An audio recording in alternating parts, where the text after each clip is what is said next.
हरिओम दोस्तों, इसके पहले की वीडियो में हम सभी ने संस्कृत व्याकरण के परिचय के बारे में जाना था कि जो ये व्याकरण है वे वेदों का मुख है। मुख होने के कारण सभी अंगों में ये प्रधान है और बिना व्याकरण पढ़े अन्य शास्त्रों में हमारी गति नहीं हो सकती।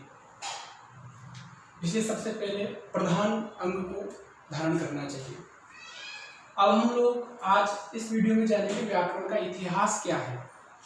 हम लोग जिस व्याकरण को पढ़ने वाले हैं, जिस ग्रंथ लघु सिद्धांत कौमुदी को हम पढ़ने वाले हैं, तो उसमें उसको पढ़ने के लिए हमने पहले किन किन व्याकरणों को हमारे पूर्वजों ने पढ़ा था, तब जाकर के वो ग्रंथ हमारे पास आया। तो उसके पहले वाले जितने भी व्याकरण हैं, इन सभी के बारे में हम लोग समझेंगे। देखिए, सबसे जो प्रधान ईश्वर है वो भगवान नारायण है। भगवान नारायण के नाभि कमल से प्रकट हुए ब्रह्मा, और ब्रह्मा को भगवान ने तप शब्द का केवल ज्ञान दिया था। उन्होंने तप किया और उन्होंने सृष्टि की रचना करी। तो उन्हीं के पास, ब्रह्मा के पास से ही ये व्याकरण पहुंचा बृहस्पति जी के पास। तो संस्कृत व्याकरण के जो आदि प्रवर्तक हैं वो ब्रह्मा माने जाते हैं। इन्हीं के द्वारा व्याकरण आई बृहस्पति जी के पास, बृहस्पति जी से आई इंद्र के पास। जो इंद्र का व्याकरण है उसको ऐन्द्र व्याकरण कहते हैं, और इसमें 1,00,000 सूत्र हैं। बहुत विस्तृत व्याकरण है वो। उसके बाद में इंद्र के द्वारा आई भारद्वाज ऋषि के पास। और ऐसा बताते हैं कि उस समय व्याकरण बहुत विस्तृत व्याकरण हुआ करता था। इंद्र ने कुछ व्याकरण पढ़ के बृहस्पति जी से पूछा कि मेरा व्याकरण संपूर्ण हो गया। तो बृहस्पति जी एक पर्वत पर ले गए और एक पत्थर को उठा करके बताते हैं कि अभी तेरा इतना सा हुआ, व्याकरण अभी बहुत बड़ा है। तो बहुत विस्तृत व्याकरण हुआ करता था। उसके बाद में आई भारद्वाज ऋषि के पास, भारद्वाज ऋषि से आई अन्य ऋषियों के पास, फिर उनके बाद में ब्राह्मणों के पास, और तब अन्य व्याकरण भी हुआ करते थे जिन्हें हम पाणिनि से पूर्व के व्याकरण कह सकते हैं। 10 व्याकरणों का वर्णन भी आता है। ऐन्द्रम, चांद्रम, काश कृष्णम, कौमारम, शाकटायनम, सारस्वतम, चापिशलम, शाकलम, पाणिनीयकम। तो इतने व्याकरण इससे पहले हो चुके थे। उसके बाद में हमारे सबसे प्रसिद्ध ऋषि आए पाणिनि। कई लोग कहते हैं कि पाणिनि जी को जो व्याकरण का ज्ञान है भगवान से उसे मिला था, पर ऐसा नहीं है। पाणिनि ने अन्य व्याकरणों का भी अध्ययन किया था। अगर हम लोग इसको बिल्कुल अनुसंधान की दृष्टि से पढ़ेंगे तो पाणिनि ने अपने व्याकरण में 10 ऋषियों का नाम लिया है। जैसे आपने ऋतु भारद्वाज से एक सूत्र आता है, भारद्वाज ऋषि का मत, अवन स्फोटायनस्य, स्फोटायन ऋषि का मत, और भी अन्य कई ऋषियों का उन्होंने मत दिया है। तो इससे ये सिद्ध होता है कि पाणिनि ने अन्य व्याकरणों को पढ़ा था। लेकिन पाणिनि जी एक ऐसे व्याकरण का निर्माण करना चाह रहे थे जो संक्षेप में हो और अधिक परिश्रम नहीं करना पड़े, कम में हमें ज़्यादा प्राप्ति हो जाए। कोड विधि जिसे कहते हैं। इंद्र व्याकरण जो था उसमें हर शब्द के लिए, हर पद के लिए अलग अलग सूत्र बनाए, पर पाणिनि जी ने एक वैज्ञानिक स्वरूप व्याकरण का हम लोगों को बताया।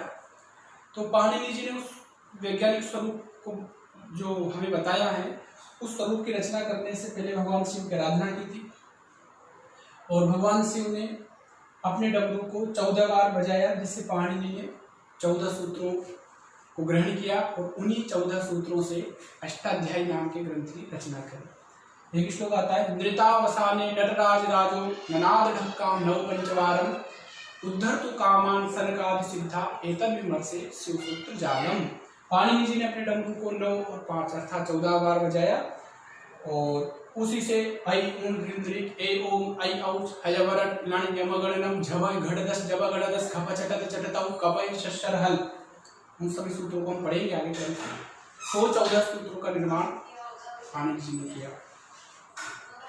अब हम लोग तुलना करेंगे कि पाणिनि व्याकरण और इंद्र व्याकरण में क्या अंतर था, और पाणिनि व्याकरण वैज्ञानिक तरीके से कैसे है, तो वो हम लोग जानेंगे।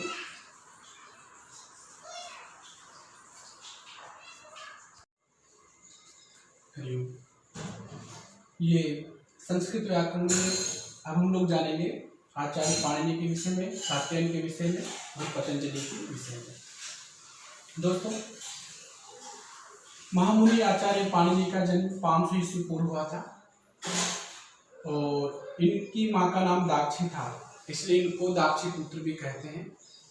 इनके गुरु का नाम वर्ष था और इनके पिता का नाम था पणिन।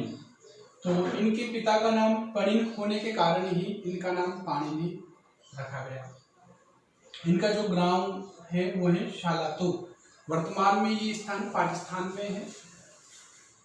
तो आचार्य पाणिनि जी ने भगवान शिव की तपस्या करी थी और भगवान शिव से 14 सूत्र इन्होंने प्राप्त किए थे। उसके अलावा भी इन्होंने जितने भी पूर्व व्याकरण थे उन सभी का इन्होंने अध्ययन किया है। ऐसा नहीं कि इन्होंने तपस्या करके 14 सूत्रों से सीधा व्याकरण बना दिया, उन सभी व्याकरणों का भी इन्होंने अध्ययन किया है। और फिर जो इन्होंने सबसे पहला ग्रंथ लिखा वो लिखा अष्टाध्यायी। इस ग्रंथ की विशेषता ये है कि इसमें 8 अध्याय हैं, तभी तो इसका नाम क्या पड़ा, अष्ट अध्याय। अष्टाध्यायी अर्थात इसमें कितने अध्याय हैं, 8। और एक अध्याय में 4 पाद हैं, तो 8 अध्याय कुल कितने पाद हो गए, 32 पाद हो गए। और कुल सूत्र इसमें 14 सूत्रों को भी गिन करके 3995, वैसे 4000 सूत्र माने जाते हैं, तो 3995 इसमें सूत्र हैं। फिर कुछ मत और भी हैं। तो पाणिनि जी का जो सबसे प्रथम ग्रंथ था वो रहा अष्टाध्यायी। पाणिनि जी ने जो ये व्याकरण की रचना करी अष्टाध्यायी की, तो बहुत ही मनोवैज्ञानिक तरीके से करी। ऐन्द्र व्याकरण में क्या था, हर शब्द के लिए अलग सूत्र बनाया गया। तो क्या हुए, सूत्र अधिक हो गए, 1 लाख करीबन सूत्र हो गए।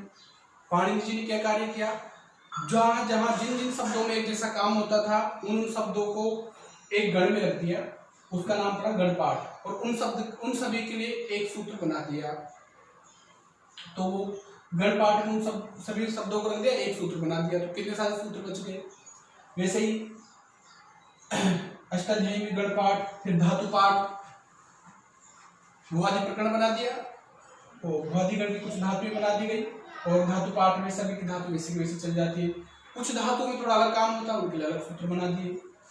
तो पाणिनि जी का पहला ग्रंथ क्या है, अष्टाध्यायी। दूसरा है लिंगानुशासन।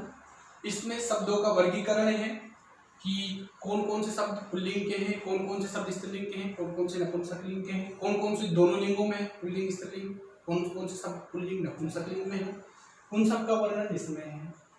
फिर है गणपाठ। गणपाठ में कुछ शब्द दिए गए हैं। फिर धातुपाठ, फिर उणादि सूत्र। तो इसलिए पाणिनि जी को पंचपाठी कहा गया है, क्योंकि इनकी 5 रचनाएं प्रसिद्ध है, अष्टाध्यायी, लिंगानुशासन, गणपाठ, धातुपाठ, उणादि सूत्र।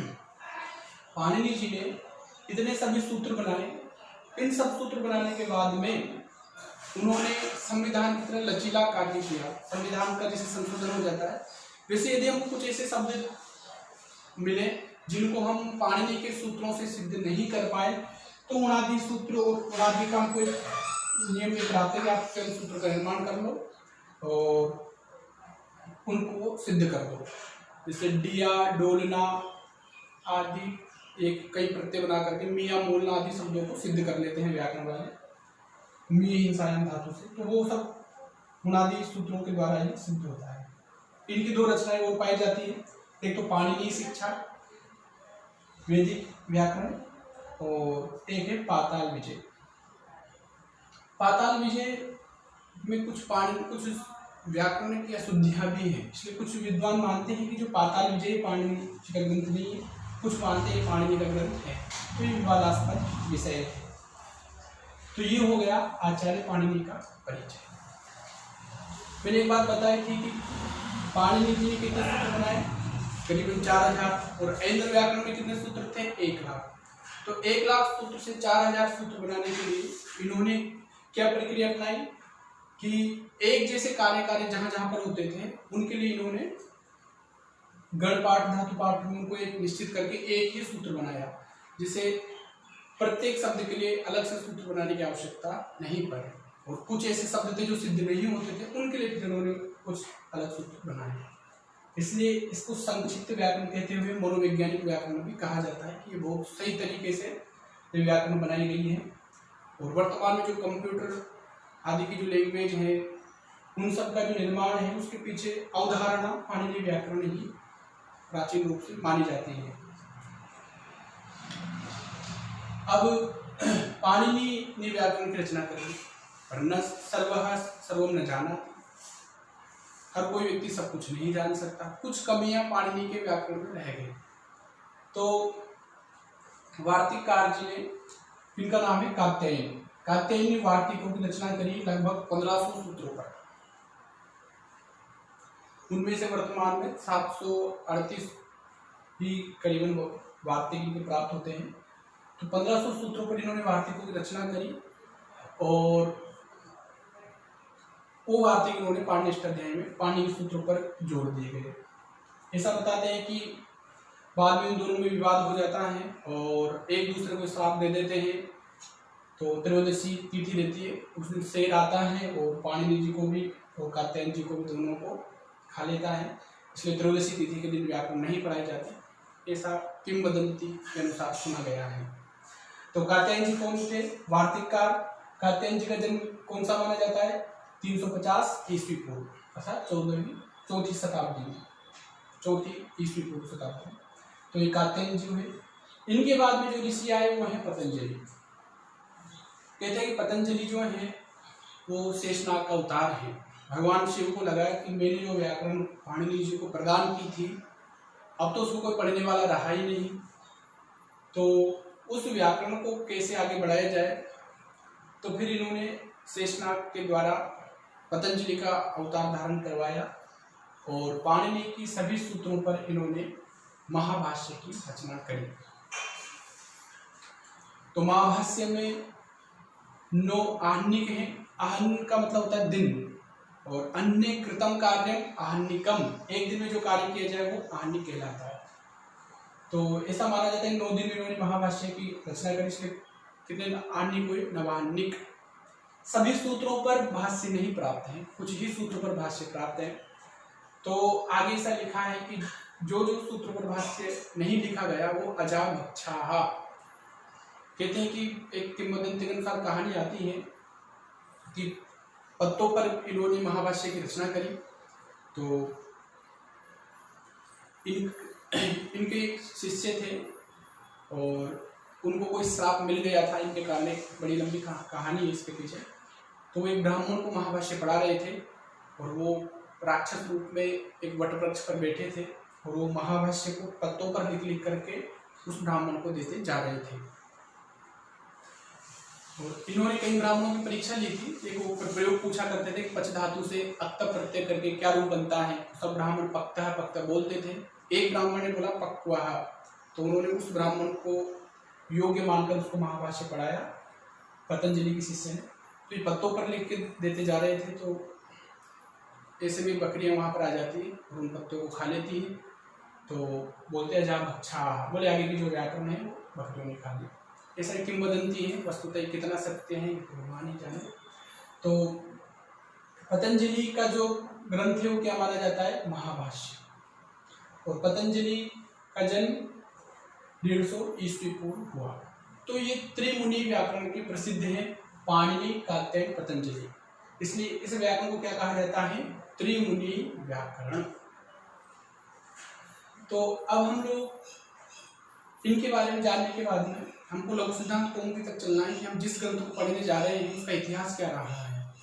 तो ये तो आपको समझ में आ ही गया होगा कि पाणिनि का ग्रंथ कौन सा है? अष्टाध्यायी। और ये अष्टाध्यायी से संबंधित है। लिंगानुशासन, गणपाठ, धातुपाठ, उमादि पाठ, इनको पढ़े बिना हम लोग अष्टाध्यायी को सही से नहीं पढ़ सकते। उसके बाद में कात्यायन, कात्यायन का ग्रंथ कौन सा है? वार्तिक। पतंजलि, पतंजलि का ग्रंथ कौन सा है? महाभाष्य। तो ये हो गया व्याकरण का सामान्य इतिहास। पतंजलि ने योग सूत्र की रचना करी थी और पतंजलि ने औषधियों के बारे में भी लिखा है। तो इन्होंने कई सारे और भी कार्य किए, योगाचार्य भी थे, व्याकरणाचार्य भी थे, इसलिए प्रसिद्ध हैं अभी भी। अब हम लोग आगे की परंपरा जानेंगे कि अष्टाध्यायी पर किस किस ने क्या क्या लिखा और फिर उसके बाद में कौन कौन से ऋषि आए, कौन कौन से विद्वान आए।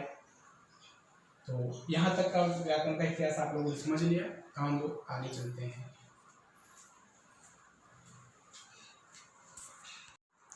हम लोगों ने संस्कृत व्याकरण के इतिहास के बारे में पढ़ा है। तो अब हम लोग और आगे बढ़ते हैं। पाणिनि, कात्यायन, पतंजलि, 3 ऋषियों के बारे में आप लोगों ने जाना था। पाणिनि का जो जन्म है वो 500 ईस्वी पूर्व हुआ था। कात्यायन जी का जो जन्म है वो 350 ईस्वी पूर्व, और महाभाष्य के रचयिता पतंजलि का जो जन्म है वो 150 ईस्वी को मानते हैं। अब आप लोग आगे समझिए दोस्तों, अष्टाध्यायी की रचना किसने करी? पाणिनि जी ने, और इनका जन्म क्या है? 500 ईस्वी पूर्व। इनके बाद में आए जयादित्य और वामन। और अब अष्टाध्यायी की परंपरा बता रहा हूं मैं, उधर महाभाष्य की परंपरा अलग है।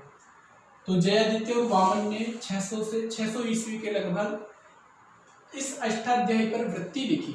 अष्टाध्यायी के सूत्रों पर उनके अर्थ लिखे संस्कृत में। तो संस्कृत में सूत्रों का विस्तार पूर्वक अर्थ लिखना वृत्ति कहलाता है। ये भी 5 प्रकार की होती हैं, हम व्याकरण में इसकी चर्चा करेंगे। तो इन्होंने वृत्ति लिखी और उस वृत्ति का नाम पड़ा काशिका, क्योंकि ये काशी में लिखी गई। जो बनारस है उसी का नाम काशी है। और लेखक कौन है? जयादित्य और वामन। जयादित्य और वामन इन दोनों ने मिलकर के कार्य किया है। इसके शुरू के 5 अध्याय पर जयादित्य ने वृत्ति लिखी और बाकी के 3 अध्याय पर वामन ने लिखी है, इसलिए इसका नाम क्या पड़ गया? काशिका वृत्ति। और लेखक हो गए जयादित्य और वामन। समय क्या हुआ? 600 से 600 ईस्वी, 60 ईस्वी। इधर हम बात करते हैं महाभाष्य। महाभाष्य के लेखक कौन है? महाभाष्य के लेखक हैं पतंजलि। और महाभाष्य के बाद में महाभाष्य पर एक टीका ग्रंथ लिखा गया, उसका नाम है वाक्पदीय, और इसके लेखक हैं आचार्य भर्तृहरि। भर्तृहरि का नाम आपने सुना होगा। इन्होंने 3 शतक की रचना करी है, श्रृंगार शतक, वैराग्य शतक, नीति शतक। तो नीति शतक, श्रृंगार शतक, वैराग्य शतक भर्तृहरि की रचना है। तो इन्होंने वाक्पदी नामक महाभाष्य पर एक टीका लिखी है, और इनका समय है 350 ईस्वी के लगभग। उसके बाद में महाभाष्य पर दूसरी टीका लिखी गई कैयट ने, और उस टीका का नाम है प्रदीप, और उसका समय है 1035 ईस्वी लगभग। इसलिए बताते हैं कि कुछ वर्ष आगे पीछे भी हो सकता है, लेकिन विद्वानों ने ये एक निश्चित किया है। तो ये हो गई महाभाष्य परंपरा। यह हमने समझ लिया था कि काशी का जयादित्य और वामन ने लिखी थी 600 से 660 ईस्वी। उसके बाद आते हैं भट्टोजी दीक्षित। और भट्टोजी दीक्षित ने इस अष्टाध्यायी के सूत्रों पर एक ग्रंथ लिखा, उसका नाम है सिद्धांत कौमुदी। दोस्तों, 1-2 और भी वैयाकरण थे। वैयाकरण का अर्थ होता है जो व्याकरण को पढ़ाता है और पढ़ता है। तो वैयाकरण आचार्य रामचंद्र सूरी और 1-2 और भी थे, उन्होंने भी प्रक्रिया ग्रंथ लिखे हैं। लेकिन उन्होंने क्या किया, पाणिनि के अलावा दूसरे सूत्रों को उसमें मिला लिया, तो वो पूर्ण नहीं माने जाते।